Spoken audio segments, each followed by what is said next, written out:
Voy a empezar ya. Vale, cuando quieras. Vale, pues la primera pregunta, como te decía antes, la Audiencia Provincial archivó, la Audiencia Provincial de Valencia archivó la causa en 2021. Ahora el Tribunal Supremo ha desestimado ese recurso que había presentado anticorrupción contra ese archivo de la Audiencia Provincial. Resumiendo, en ese momento la Audiencia Provincial alegó que no se había podido acreditar la procedencia ilícita del dinero, requisito indispensable para atribuir la figura del blanqueo. En este caso, ¿se equivocaron los medios de comunicación a la hora de publicar la información relativa al presunto blanqueo o no había alternativa? No es que no hubiera alternativa, vamos a ver, nosotros, este periódico y en general todos los medios de comunicación en aquella época, tenemos un caso de corrupción que por primera vez afecta o puede afectar en aquel entonces a la alcaldesa de Valencia, Rita Barberá, bueno, exalcaldesa en aquel momento, Rita Barberá. ¿Qué ocurre? Había sido una figura hasta ese momento intocable por la corrupción, ¿no? Era como una especie de isla al margen de todos los otros casos que se habían sucedido dentro de la Generalitat. Por eso, por un lado, generó una expectación enorme, es decir, una figura principal del PP que por primera vez se ve envuelta en un caso de corrupción. Y luego había otro elemento fundamental, que era la presencia o el inicio de esta investigación de un personaje como Marcos Benavent, ¿no?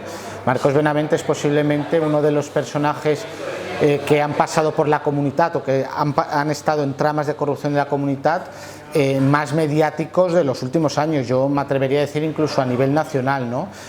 Puedes pensar únicamente en el Bigotes como alguien parecido y ni siquiera llega hasta ese punto de expectativa mediática, ¿no? Porque era todo un personaje. Entonces, esos dos factores, por un lado la exalcaldesa de Valencia, que hasta ese momento no se había visto envuelta en un caso de corrupción, y por otro un personaje indiscutible como Marcos Benavent, ¿no? Y luego un tercer factor ahí, a la hora de contextualizar un poco toda aquella expectativa mediática, ¿no? No estábamos hablando de un asunto que afectara a una, dos, tres personas, estábamos hablando del supuesto blanqueo de 50.000 euros en el que había participado o supuestamente había participado alrededor de medio centenar de personas. Es decir, ese medio centenar de personas era el PP de la ciudad de Valencia, políticos, asesores, exasesores, ediles, exediles. Quiero decir, teníamos todos los ingredientes como para informar, o sea, como para despertar nuestro interés periodístico, ¿no? En un asunto como ese. Claro, vosotros los medios de comunicación no podíais no informar acerca de este hecho, ¿verdad? Claro, es que a mí cuando hacemos este tipo de preguntas, quizá la respuesta sea que otra alternativa hay, es decir, ¿debe un medio de comunicación silenciar una investigación por corrupción porque todavía no ha llegado a buen término? Bueno, es que entonces no informaríamos absolutamente de nada, es decir, tendríamos que decretar ahora mismo un silencio informativo en tribunales y dentro de 5 o 6 años, cuando terminen las investigaciones, cuando haya una sentencia o cuando la sentencia sea firme, es que pueden pasar perfectamente 7 o 8 años, entonces cuando nos tenemos que poner a informar. Creo que eso no es algo sano, ¿no? para una sociedad democrática. Durante las informaciones y demás se filtraron unas conversaciones de María José Alcón, que hablaba con su hijo, en la que de alguna forma confirmaba ese blanqueo. ¿Tú crees que la filtración y la publicación de estas conversaciones fue algo ético o de alguna forma se vulneraron derechos de los acusados? Muchas veces hablamos a la hora de filtración, por ejemplo, ¿no? Pero hay que entender cuándo se produce o cuándo se publican esas conversaciones. Esas conversaciones no se publican en un momento en el que la causa está bajo secreto, es decir, la causa estuvo bajo secreto un año y iban apareciendo informaciones un poco aisladas que a lo mejor luego sí que estaban, esa investigación que salía o esa información que salía luego quedaba acreditada en el sumario, a lo mejor era una vía de investigación que se había descartado, ¿no? Cuando se publican las conversaciones ya se había alzado el secreto de sumario, las instrucciones son reservadas, es cierto, pero no pesaba esa medida excepcional de secreto para que solo en el momento en el que solo el juez y el fiscal conocen lo que es esa actuación, ¿no? Ahí ya todas las partes habían tenido acceso y a nosotros nos parecía una conversación muy relevante, a nosotros e imagino que a cualquier medio de comunicación. ¿Por qué? Porque es la conversación que da lugar al origen de la investigación del blanqueo, es decir, Esa conversación se produce porque Halcón tenía relación con Marcos Benavent y entonces le pinchan el teléfono a María José Halcón. Y Halcón, en una de esas llamadas, la primera justo, que eso también es significativo, a las 24 horas de autorizarse los pinchazos se produce esa conversación, ¿no? María José Halcón estaba ingresada en un centro hospitalario y es cuando cuenta abiertamente a su hijo de una manera didáctica cómo era el método de corrupción, de blanqueo que estaban llevando a cabo en el PP de Valencia. Y es a partir de ahí cuando se inicia la investigación, claro, porque es que te viene a contar que están blanqueando dinero negro para la campaña. También, ¿qué sorprende de este caso? Que estamos hablando de 2015, es decir, el PP ya tenía todo un bagaje de corrupción, ¿no? Pero de otro periodo, pues 2007, 2008, 2010, 2011, pero resultaba impensable, y también eso justifica esa expectativa mediática a la que hablábamos, que un partido como el PP, en pleno 2015, con todos los casos de corrupción que ya se habían sucedido, se dedicara presuntamente a blanquear 50.000 euros. ¿Tú crees que se respetó la presunción de inocencia durante lo que fue el tratamiento informativo? Yo creo que sí. Es decir, es que ¿qué hubiera supuesto o qué tendríamos que hacer los medios para la gente que critica que no hemos respetado la presunción de inocencia? ¿Qué tendríamos que hacer los medios? Lo que hablábamos antes, ese silencio informativo durante 5 años. Yo lo que creo que en determinadas ocasiones, y en eso también pecamos a veces los periodistas, no tanto de la información que damos, sino de la opinión que soltamos a veces en redes sociales, o que en algún caso alguien pueda interpretar como que esto es una venganza personal del propio periodista, o que hay un interés más allá del informativo porque a esta gente se le condene o se le deje de condenar, ¿no? Yo ahí no veo que se afectara la presunción de inocencia. Me parece más grave el hecho a la hora de defender un proceso con todas las garantías, el retraso que ha tenido el juzgado a la hora de instruir todo esto, porque nosotros hemos estado informando de un caso 5 o 6 años, un caso que se podía haber cerrado perfectamente a los 3 años, 3 años y medio, porque hay un periodo en el que no se practica ninguna diligencia, que simplemente la causa está ahí y que mantienes la incertidumbre sobre 50 personas de qué será su futuro. Quiero decir, desde ese punto de vista del respeto a los derechos de los investigados, deberíamos preguntarnos más qué ha hecho el juzgado y por qué esa demora. De hecho, el juez finalmente fue multado, que la actuación de los propios medios de comunicación. Porque, por otra parte, ¿tú crees que se llevó a cabo un juicio paralelo y mediático? Lo de los juicios paralelos y mediáticos es que, te insisto, lo mismo, es decir, ¿a partir de qué punto podemos considerar, o la gente dice, no, esto no es información, es un juicio paralelo, un juicio mediático? Desde el mismo momento que empezamos a publicar informaciones, ¿no? ¿Dónde pones la balanza ahí? Que luego... fíjate, también pensamos, se ha hecho un juicio mediático desde los principales medios de comunicación con una, en principio, entiendo que me quieres preguntar, con una clara tendencia acusatoria, ¿no? Vale, pues ese juicio mediático finalmente no ha tenido ninguna consecuencia, ¿no? Porque la audiencia no tuvo ningún problema en cargarse toda la instrucción después de 6 años, y eso ha sido ratificado por el Supremo. Es decir, ¿qué impacto real tiene en las vidas de los investigados? Desde luego, pues es una presión mediática y social, pero que luego eso condicione en algo las resoluciones judiciales, la mejor prueba ha sido cómo ha terminado este asunto. Claro, esta pregunta realmente es bastante obvia. ¿Crees que la imagen de la exalcaldesa, y bueno, obvia, no lo sé, y la imagen de la exalcaldesa y de sus concejales en algún momento va a poder ser reparada? Lo dudo.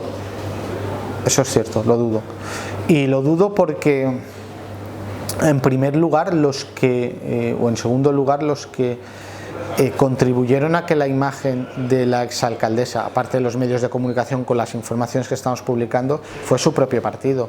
Es decir, su propio partido la repudió sin llegar ni siquiera a una fase de la instrucción bueno, a la fase de juicio, que finalmente no ha llegado. Yo soy partidario, pero no en este caso del PP, en no establecer una línea roja en la imputación de un cargo público para que abandone sus obligaciones, salvo casos muy excepcionales, que podríamos entrar, por ejemplo, con el caso de Oltra, que hay un componente diferente, pero en el resto de casos soy partidario, por lo menos, de esperar hasta el auto de procesamiento o hasta el juicio oral, ¿no? Quiero decir, hay que dar ese margen de confianza, porque ha pasado durante muchísimas instrucciones en los que vemos unos indicios al principio que no acaban de consolidarse durante la instrucción o que desaparecen y finalmente la causa se archiva, ¿no? Y yo creo que eso sí que hay que cuidar el daño que se le hace desde los puestos de exigir, esta persona está imputada, se tiene que dejar su responsabilidad. Ojo, ahí yo creo que debemos ser cautos, ¿no?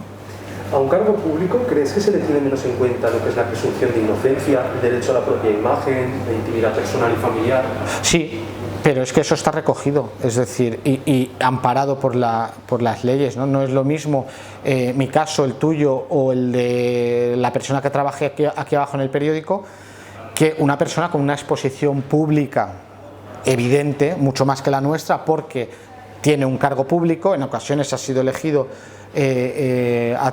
diputado y ha sido elegido a través de los votos, en otros son cargos de libre designación precisamente por esos políticos. Esa esfera de lo público y ese interés que despiertan los medios hace que tengan más limitada su esfera personal, ¿no? Y luego también por ese plus de ejemplaridad, ¿no?, que tenemos que exigir a los cargos públicos. Por otra parte, cuando estalló el caso, miembros del Partido Popular de alguna forma dejaron caer que Rita Barberá tenía que dimitir. ¿No crees que fue injusto ese señalamiento del Partido Popular hacia los medios de comunicación? Hacia los medios de comunicación, ¿te refieres de señalar a Rita Barberá a los medios de comunicación? No, es decir, de señalar por parte del PP, vale, perdón, que he mezclado varias preguntas. Vale. Si crees que fue injusto el hecho que el Partido Popular culpara a los medios de comunicación, teniendo en cuenta a los medios de comunicación, voy a replantearlo. Sí. Sí. Si crees que fue injusto exactamente que, claro, el Partido Popular culpara a los medios de comunicación de, digamos, esa caída en desgracia de Barberá, teniendo en cuenta que ellos también fueron los primeros que dieron de lado. Sí. Dieron de lado. Es que ahora es fácil, han pasado 6 años y es fácil quizá analizar la situación política desde, pues bueno, aquí en una entrevista más reposado y teniendo la experiencia de cómo ha terminado todo el proceso, ¿no? Yo lo que recuerdo en aquellos momentos era una presión evidente de los medios de comunicación, pero que como que nos retroalimentábamos, ¿no? Es decir, nuestras informaciones que podían ser críticas se le exigía al PP, también por parte del resto de partidos políticos, que tomara una decisión o que hiciera algo para terminar con este asunto, y fueron meses de muchísima presión. Pero ahí cada uno debe jugar su propio papel, ¿no? El medio de comunicación tiene que hacer su papel y la política, por ejemplo, tiene que hacer el otro. La postura, por ejemplo, ahora del PP, que podremos estar en desacuerdo o no, es muy diferente a la que había en su día, ¿vale? Ahora se está intentando recuperar todo ese legado, digamos, de etapa de Rita Barberá, de volver a dignificar un poco la figura de la exalcaldesa y cerrar un poco esa herida que se había producido en el PP de Valencia, porque claro, no únicamente era Rita Barberá y 50 personalidades del PP de la ciudad, es decir, 50 personas muy conocidas dentro del PP, incluso si me apuras de la sociedad valenciana, ¿no? Entonces un poco cerrar esa herida con un evidente deseo electoral, entiéndeme, si cierro esto y vuelvo a recuperar a Barberá, quizá obtenga un mejor resultado en las próximas elecciones. Continuando con la entrevista, sí. En este tipo de casos, ¿cómo podemos informar de la forma más correcta posible? Me explico. Al final entran en juego y se enfrentan de alguna forma lo que es la libertad de expresión y el derecho a la información en contraposición con el derecho a la intimidad, a la propia imagen. Yo creo que, y a veces en otros procesos judiciales hemos caído en eso, no A veces intentamos darle o le damos más preponderancia, por ejemplo, a las fuentes policiales, es decir, un informe de la UCO, ya nos parece que eso es palabra de Dios, ¿no? Que es incuestionable, irrebatible, que todo lo que pone ahí es cierto y está interpretado exactamente en esa dirección, y luego, pues la verdad es que nos damos cuenta cuando pasa el tiempo que a lo mejor pues esos informes no son tan concluyentes o están equivocados. Una buena forma de informar, creo, es intentar contraponer todos, tanto los puntos a favor, digamos, de las acusaciones como las debilidades en la defensa, o como los puntos fuertes de la defensa, es decir, las debilidades de la instrucción. Eso me parece una forma honesta de informar. En este caso, por ejemplo, en el de Rita Barberá, una de las dudas que se planteó siempre desde el principio fue esos 50.000 euros que presuntamente se blanquean, tenías que encontrar un origen delictivo, ¿no? ¿De dónde había salido ese dinero? Y no valía, no era un dinero que tenía el partido de, no sé, de a lo mejor de unas cuotas o de una lotería, no, el dinero tenía que proceder de un origen delictivo. Y eso es cierto que siempre se pensó que era una de las debilidades de la causa. Por eso la investigación, que al principio se acota únicamente al 2015, en busca de ese origen delictivo se va tirando hacia atrás. Se tira hacia atrás 2011, se tira atrás 2007. Y ahí pareció que las acusaciones encontraban un punto de anclaje de ese origen delictivo, que era: si en 2007 el partido se financió con dinero negro, y me consta documentalmente, si en 2011 parece que la operativa, aunque con menos prueba, se repite, hasta cierto punto ese dinero que quedaba en la caja cuando se va Alfonso Grau podría venir del 2007 y 2011, que sí que tengo acreditadas las prácticas delictivas, ¿no? ¿Crees que el trabajo del periodista siempre se encuentra de alguna forma en el límite de la infracción y de la ilegalidad si nos atendemos a estos derechos? No, para nada. Muchas veces y la gente está confundida con eso, ¿no? El periodista no está afectado por el secreto de sumario. Entonces nosotros podríamos publicar hasta una investigación que estuviera bajo secreto. ¿Por qué no lo hacemos? Porque la mayoría de las veces no nos enteramos. Pero si, o en algún caso a lo mejor alguien puede tener conocimiento de una operación de este tipo y a lo mejor no la publica por no perjudicar el buen fin de la investigación, ¿no? Pero la mayoría de las veces es porque desconocemos que hay una investigación como esta bajo secreto. Y yo no creo que los periodistas, vamos, repíteme la última parte, ¿era? Sí. No, bueno, si quieres te repito la pregunta, sí. Que si el trabajo del periodista crees que se encuentra en ese límite de la infracción y de la ilegalidad si nos atendemos. No, y más porque a lo mejor en otro tipo de noticias sí que puedes tener más riesgo a la hora de querellas de algún tipo, ¿no? Pero por ejemplo, en este caso, casi todos los periodistas hemos trabajado siempre con informes policiales, con escritos del juzgado, con escritos de fiscalía, con los escritos de los propios abogados. Entonces, claro, nos basamos en contar lo que dice uno y lo que dice el otro, pero ahí te hablaba de la necesidad de ponderar, ¿no? De darle también cierto espacio a la defensa, porque es que a veces las defensas tienen razón en cosas que plantean, ¿no?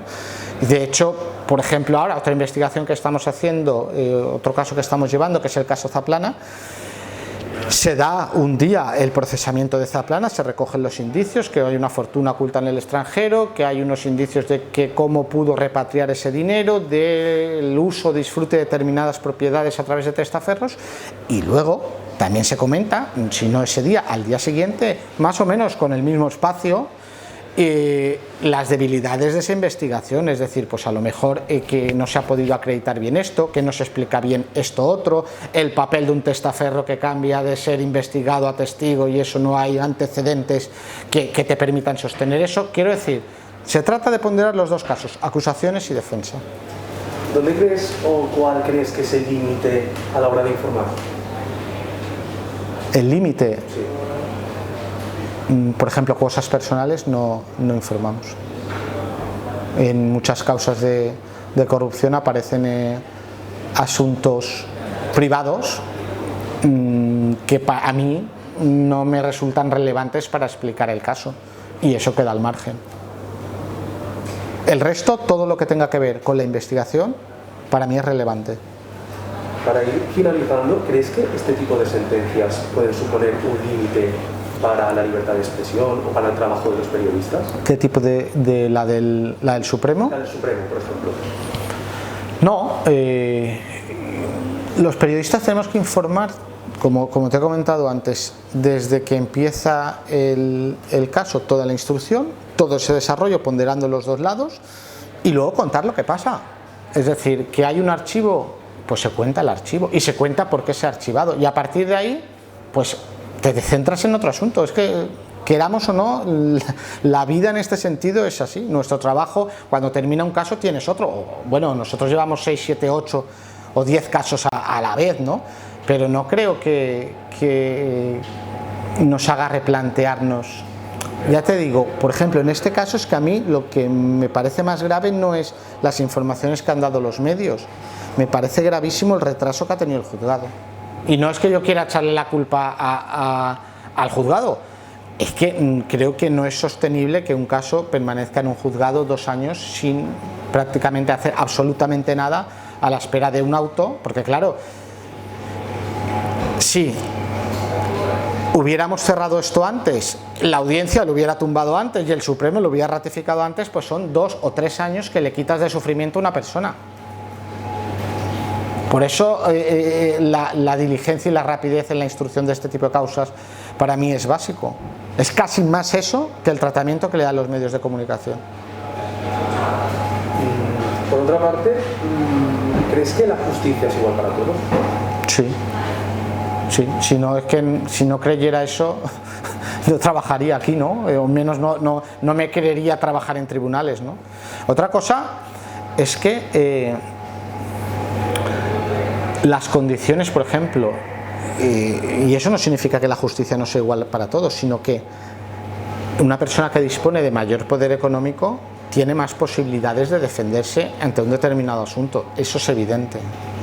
Eso es evidente, pero eso no solo pasa en la justicia, pasa prácticamente en todos los órdenes de la vida, ¿no? Pasa en la educación, por ejemplo. Si tienes una familia con un poder adquisitivo alto, pues si a lo mejor vas a un colegio privado o vas a un colegio bilingüe, tú tienes más posibilidades de salir adelante. En norma general te hablo, que una persona a lo mejor de un nivel medio bajo que va a otro tipo de colegio o que a lo mejor no se puede ir los veranos a Francia o a Estados Unidos a aprender idiomas, ¿no? Pues esto es la justicia, al final ese desequilibrio económico es lo mismo. Si me preguntas eso, si hay gente que... o sea, yo creo que la justicia es igual para todos, lo que pasa es que tenemos diferentes condiciones y circunstancias para enfrentarnos a ellas. Eso no significa que la justicia no sea igual para todos. Te pueden condenar teniendo 10 abogados y 10 millones en el banco, igual que te pueden absolver con un abogado de oficio y sin un duro en la cuenta. Y ya la última pregunta. Sí. Si tuvieras que comparar lo que fue el tratamiento informativo, al igual que el caso en sí, con, por ejemplo, un elemento muy característico valenciano y también de Rita Barberá, por ejemplo, cómo fue o cómo eran las mascletaes, ¿cómo lo podrías comparar? ¿A qué no te he entendido? Es decir, si tuvieras que comparar el tratamiento informativo y lo que fue el proceso judicial con una mascleta, ¿con qué punto o cómo lo podrías comparar? Hombre, yo los primeros meses con un terremoto, aquello fue espectacular, espectacular a nivel informativo. Es que hacíamos todos los días pues 1 o a veces 2 páginas, y hay un periodo muy concreto que fue una explosión informativa brutal, que es desde que empieza la investigación, pero justo hasta el fallecimiento de Rita Barberá, y a lo mejor una semana más allá del fallecimiento. Es decir, si concentramos eso, que ahora no recuerdo cuánto tiempo fue, pero esa presión, ya no solo aquí a nivel de trabajo, sino lo que hablábamos antes, ¿no? De cómo el PP, la oposición, los medios de comunicación le exigían y él retroalimentaba, y era todo aquello una rueda que era muy difícil de parar. La verdad es que era muy difícil de parar, y que al final terminó toda esa etapa, todo ese episodio terminó con el fallecimiento de Rita Barberá, ¿no?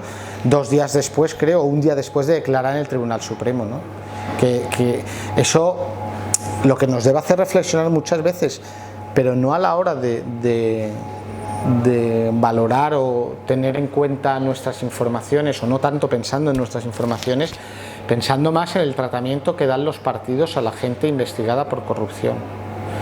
Y ahí sí que vuelvo a lo de antes, no podemos caer en que una imputación te suponga dejar inmediatamente tu carrera política, salvo en determinadas circunstancias muy expresas, como por ejemplo, y yo pondría el caso de, que no sé si viene aquí, luego si no lo cortas, de Mónica Oltra. ¿Por qué?